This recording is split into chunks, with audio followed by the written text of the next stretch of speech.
This story happened a long time ago when I was in my late teens. I had recently got my first car and I would always drive my friends and I around, usually to a bar called Frank's Bar that our friend Peter's father owned. It had pool tables and darts there, so that's where we hung out most of the time. One night, like most nights, I was driving some friends to the bar.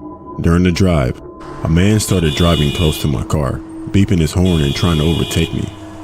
One of my friends said to not let him over in order to annoy him. I didn't let him pass. My friends and I laughed at the man's frustration. For some reason, the man slammed on his brakes, nearly crashing into a barrier on the side of the road.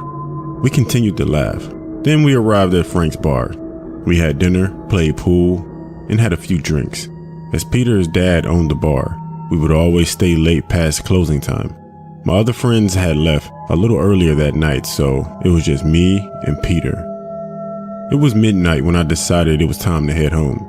I said bye to Peter and his dad, and I left the bar. When I got outside, I expected my car to be the only one in the parking lot, but there was another car parked near mine. A man was standing outside his car, sipping on a liquor bottle, watching me. I knew right away it was the man that nearly ran off the road. I kept my head down, trying not to make any eye contact, and I got into my car. When I got in and started my car, so did the man. I drove off down the road, and so did the man following me close behind. I barely got down the road when the man started aggressively tailgating it. He drove up beside me, waving his hands at me. It looked like he wanted me to pull over. I wasn't going to, and I continued driving and looked away. The man started beeping his horn, and when I looked back at him, he was holding a handgun, pointing it right at me. My instinct was to drive faster, and the man accelerated as well. I saw my mirror and the man somehow lost control of his car, causing him to swerve.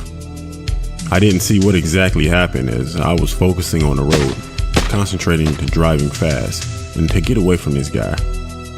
I didn't see that man again that night, and from then on, I always worried when I went back to Frank's Bar that I would see that man again.